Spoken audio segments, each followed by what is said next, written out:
নমস্কার, কণিকাস daily life একটি ব্লগে সবাইকে স্বাগত। বন্ধুরা, শুরু করে দিলাম একটা নতুন ব্লগ। আজকে ছিল সোমবার, সকাল থেকেই আকাশটা মেঘমেঘ হয়ে আছে। দেখুন, দু এক ফোঁটা বৃষ্টি হয়ে গেছে। হঠাৎই যদি এরকম বৃষ্টি হয় তাহলে কিন্তু খুবই ভালো লাগে। আর রোদ একদমই সকাল থেকে ওঠেনি, বেশ চারিদিকটা থমথমে ভাব। আজকে নিরামিষ খাই, সেই জন্য তৈরি করে নিচ্ছি আজকে নিরামিষ খাবার।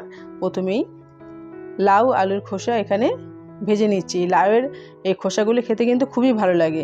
এটা একটু বেশ কড়া কড়া করে ভেজে নিলে খেতে একদম দুর্দান্ত লাগে। আর এখানে কিছু ছোট আলু আমি সেদ্ধ করে নিয়েছি আর খোসা ছাড়িয়ে রেখে দিয়েছি। আর তৈরি করে নিয়েছি নিম বেগুন। মেয়েকে বললাম নিম বেগুন খাবি তো? বললো হ্যাঁ। আমি বললাম এটা কিন্তু বেগুন দিয়ে তৈরি করা হয়েছে। ও বলছে না, বেগুন দিয়ে তৈরি করলে আমি খাবো না, আলু দিয়ে তৈরি করে দিলে আমি খাবো। আমি তো জানো এটা খাবে না। এবার এখানে ডাঁটার আলুর ঝোল তৈরি করে নিয়েছি। সজনে ডাঁটা সরু সরু, খেতে খুবই কিন্তু ভালো লাগে, আর মুগ ডাল আর ভাত। এবার শেষে তৈরি করে নিয়েছি আলুর দম। আলুটাকে কড়াইতে তেল দিয়ে একটু ভেজে নেব। আলুটা তেলে ভেজে নিলে কী হবে, খেতে কিন্তু খুবই টেস্টি হয়। আলুটা একটু ভাজার জন্য আমি দিয়ে দিচ্ছি এখানে একটু লবণ। লবণটা দিলে কী হবে, আলুর ভেতরে ঢুকে যাবে, আলুটা খেতে ভালো লাগবে। আর কুকারে যখন এটা সিদ্ধ করে নিয়েছি এর মধ্যে দিয়ে দিচ্ছি একটু লবণ, তাহলেও কিন্তু ওই লবণটা আলুর মধ্যে ঢুকে যাবে। আলুটাকে 6 থেকে 7 মিনিটের মতো ভেজে নিয়েছি। এবার এর মধ্যে দিয়ে দিচ্ছি একটু হলুদ গুঁড়ো আর একটু লঙ্কার গুঁড়ো। হলুদ গুঁড়ো আর লঙ্কার গুঁড়ো দিয়ে ভাজলে কী হবে, আলুটা খেতে খুবই ভালো লাগবে। নিরামিষের দিন আমরা সবাই কিন্তু এরকম আলুর দম খেতে খুবই পছন্দ করি। যখন নতুন আলু ওঠে বাজারে তখন তো আমরা প্রায় দিনই এই আলুর দমটা খেয়ে থাকি, আর খেতেও কিন্তু দুর্দান্ত হয়।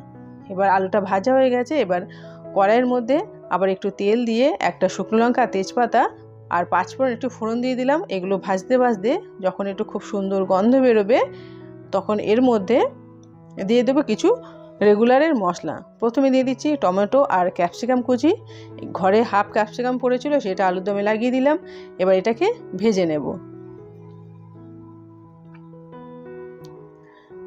এটাকে ভাজার জন্য আরেকটু দিয়ে দিলাম লবণ। লবণটা দিয়ে আর দিয়ে দিলাম 3-4টে কাঁচা লঙ্কা। কাঁচা লঙ্কাগুলো মাঝখান দিয়ে ভেঙে দিয়ে দিলাম। এবার টমেটোটাকে বেশ ভালো করে ভেজে নেব। ঘরে বেশ কয়েকদিন ধরেই এই মটরশুঁটিগুলো পড়েছিল। ঘরে থাকতে থাকতে দেখুন কেমন অঙ্কুর বেরিয়ে এসছে। ওর বাবা বললো যে এই মটরশুঁটি দিয়েই কিন্তু আলুর দমটা তৈরি করবে। আমি বললাম এ তো গাছ উঠে যাচ্ছে, এটা দিয়ে কি খেতে ভালো লাগবে? বলে তৈরি করে দেখো না, খেতে ভালো লাগে কিনা। ঠিক আছে, মটরশুঁটিগুলো ভালো করে ভেজে নিচ্ছি আর দিয়ে দিচ্ছি আদা আর জিরের পেস্ট। মশলা দিয়ে একটু ভেজে নিয়ে দিয়ে দিচ্ছি 1 চামচ হলুদ গুঁড়ো। হলুদ গুঁড়োটা দিয়ে ভালো করে কষিয়ে নিচ্ছি। দেখুন বন্ধুরা, কষানো হয়ে গেছে। খুব কম তেলে কিন্তু এটা রান্না করে নিচ্ছি। এবার দিয়ে দিচ্ছি ভেজে রাখা আলুগুলো এবার মশলার সাথে খুব সুন্দর করে কষিয়ে নেব। যত তরকারি যত কষানো হবে ততই কিন্তু খেতে ভালো লাগবে। একটু সময় নিয়ে 5 থেকে 6 মিনিটের মতন আলুটা কষিয়ে নিয়েছি মশলার সাথে। দেখুন বন্ধুরা, কষানো হয়ে গেছে। এবার পরিমাণ মতো জল দিয়ে দিচ্ছি। জল দিয়ে একটু বেশ ভালো করে নাড়ি চাড়িয়ে নিচ্ছি। আর দেখুন কিছু বড় বড় আলু আছে, সেগুলোকে খুন্তি দিয়ে কেটে নিচ্ছি। ছোট ছোট করে নিলে কী হবে, মশলাগুলো খুব সুন্দরভাবে আলুর ভেতরে ঢুকে যাবে, আলুগুলো খেতেও ভালো লাগবে। এবার যেই ঝোলটা ফুটে উঠলো দিয়ে দিলাম বেশ খানিকটা ধনেপাতা কুচি আর দিয়ে দিচ্ছি হাফ চামচের মতো চিনি। যে কোনো নিরামিষ তরকারিতে একটু চিনি দিলে কিন্তু খেতে খুবই ভালো লাগে। এবার চিনি দিয়ে বেশ কিছুক্ষণ একটু নাড়ি চাড়িয়ে নিয়ে এর মধ্যে দিয়ে দিচ্ছি একটা সিক্রেট জিনিস, যেটা নিরামিষ তরকারিতে দিলে অসাধারণ লাগে, সেটা হলো ঘি। 1 চামচ ঘি। এই 1 চামচ ঘিয়ের জন্য তরকারিটার টেস্টটাই কিন্তু একদম পাল্টে যাবে। খুব সুন্দর কিন্তু একটা গন্ধ বেরোচ্ছে। এবার ঘি দিয়ে বেশ একটু ভালো করে নাড়িয়ে চাড়িয়ে এটাকে ঢেকে রাখবো 10 মিনিটের জন্য। গ্যাসটাকে অফ করে দিয়ে দেখুন বন্ধুরা, 10 মিনিট পরে তরকারিটা নামিয়ে নিয়েছি।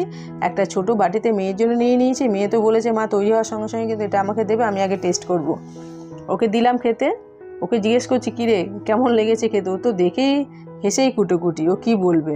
ও বলছে তার আগে খেয়ে দেখি। একদম গরম গরম খেতে পাচ্ছে না। আমি কিরে কেমন লাগছে, বলছে ভালোই হয়েছে। ও বলে তুমি একটা খেয়ে দেখো। বললাম ঠিক আছে দে, আমি একটা খেয়ে দেখি কেমন লাগছে। না ভালোই হয়েছে খেতে, নিরামিষ দিনে খেতে খুবই ভালো লাগবে। রাত্রিবেলা এটা আমরা রুটি দিয়ে খেয়ে নেব। আর দেখুন খানিক বাদেই কিন্তু রোদ উঠেছে, বৃষ্টি কমে গেছে আর চারিদিকটা বেশ কত সুন্দর সবুজে সবুজ ভরা।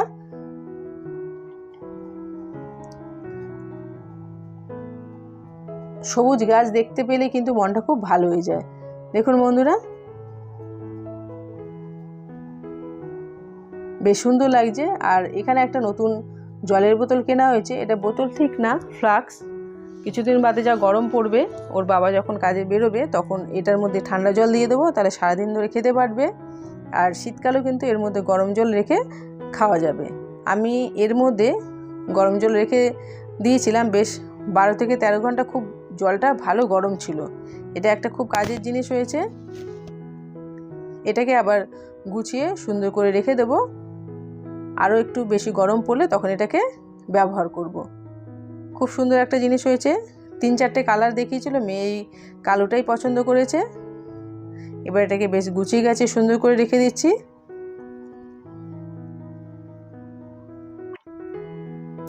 দাঁড়ান, আর একটা মজার জিনিস দেখাচ্ছি। দেখুন, হঠাৎই মেয়ে বলছে, মা দেখো দেখো এটা কি? এখন দেখ, কাঠবিড়ালি। বলে বৃষ্টি হয়েছিল তো, ওই জন্য এখন একটু রোদ পোয়াচ্ছে। কি সুন্দর দেখুন, গেটের সামনে একদম পাহারাদারের মতো বসে আছে। আর ও হঠাৎই আবার গেটের ওপরে দেখুন কেমন সরুটার ওপর দিয়ে হেঁটে হেঁটে চলে যাচ্ছে। দেখে কিন্তু খুবই মজা লাগছিল। হঠাৎ দেখিনি ভ্যানিশ হয়ে গেল। আবার দেখি জঙ্গলের মধ্যে থেকে ও হঠাৎ উঁকি মারছে। আমি বললাম ওই দেখ। মেয়ে বলছে কোথায়? আমি বলছি ওই দেখ, দেখবি এখন। ওই দেখুন হঠাৎ কিরকম বেরিয়ে গেল। বেশ ভালোই লাগলো দেখতে। আবার মেয়ে ড্রয়িং করতে বসে গেছে। ও আজকে কিছু ভেজিটেবল আর সবজি না, এখানে ভেজিটেবলই আছে সব। ও এটা আগে প্রথমে পেন্সিল দিয়ে এঁকে নিচ্ছে। আমারও বেশ ড্রয়িং করতে ভালো লাগে। আর ও যখন ড্রয়িং করছে আমি বসে বসে দেখছি ও কিভাবে করছে। দেখুন অনেকগুলো আঁকা হয়ে গেছে। এবার ও এর মধ্যে ব্রোকলি আছে। ব্রোকলিটা সহজে আঁকতে পারছিল না। বলছে আমি ব্রোকলি খাইও না, তার জন্য আঁকতেও পারছিলাম। আমি বলছি সেটা হয় কোনো দিন? আস্তে আস্তে বসে বসে আঁক, দেখবো ঠিক হয়ে যাবে। এবার ও আস্তে আস্তে বসে বসে আঁকছে। বলছে মা এটা পুরোটা আঁকা হয়ে গেলে এবার কালার করবো। আমি বলছি ঠিক আছে, তার মধ্যে তুই আগে স্নান করে আয়, তারপরে এটাকে কালার করবি। ও বসে বসে কালার করছে। আর বিকেলবেলা দেখুন ছাদে উঠে গেছি। ছাদে একটা জবা গাছ লাগিয়েছি, কত সুন্দর ফুল ফুটেছে, একদম থোকা থোকা ফুল। আর এই গাছটার বিশেষত্ব হলো একসঙ্গে কিন্তু এখন পর্যন্ত আমি দুটো ফুল দেখিনি। গাছে সবসময় একটা করেই ফুল ফোটে, আর একটা কি দুটো কুড়ি রেডি হয়ে থাকে। এই ফুলটা যখন ঝরে যাবে তখন এই ফুলগুলো আবার একটা একটা করে ফুটবে। দুটো কিন্তু একসঙ্গে ফোটেনি। দেখুন, আর এই টবের মধ্যে একটা লঙ্কা গাছ উঠেছে, না দুপাশে দুটো লঙ্কা গাছ আর তুলসী গাছ উঠেছিল। আর এই একটা টবে আমি একটা লঙ্কা গাছ লাগিয়েছি, কত ছোট দেখুন, তার মধ্যে ফুল চলে এসছে। একদম ছোট্ট গাছ। আর যখন লঙ্কা হবে তখন আপনাদেরকে অবশ্যই দেখাবো। একটা গন্ধরাজ গাছ, আর পাশে আরও লঙ্কা গাছ আছে। সকালবেলায় ছাদে আসলেই কিন্তু এই গাছটাকে দেখলেই মনটা ভরে যায়। এই যে আরও লঙ্কা গাছ, এটা আরও ছোট, এটার মধ্যেও কিন্তু ফুল চলে এসছে। দেখুন জবা গাছটা ঠিক সন্ধ্যের আগে আগে এই জবা গাছটাকে কত সুন্দর লাগছে। আর এটা দুব্বা ঘাস, একটা টবে লাগানো হয়েছে, এটা পুজোর কাজে ব্যবহার করা হয়। আর মেয়ে বিকেলবেলায় গাছে জল দিচ্ছে। ও কিন্তু গাছ খুব পছন্দ করে, গাছ লাগাতেও পছন্দ করে। আগে তো আমি যখন আরও ছোট ছিলাম তখন পকেট মানি হিসেবে যেটা পেতাম সেটা দিয়েই কিন্তু গাছ কিনে নিতাম। ও গাছে জল দিতে দিতেই ফুলটা একদম জলের ভারে নুয়ে পড়ছে। ও আবার ফুলটাকে সোজা করে দিচ্ছে। আর ওই পকেট মানি থেকেই যখন যেই গাছ ইচ্ছে করতো কিনে টবে লাগাতাম। পকেট মানি কিন্তু খাওয়ার কাজে আমি খরচাই করতাম না। আর ও মেয়ে আবার ড্রয়িংটা কালার করতে শুরু করে দিয়েছে। বন্ধুরা, আজকের ব্লগটা এখানেই শেষ করলাম। সবাই সুস্থ থাকবেন, ভালো থাকবেন।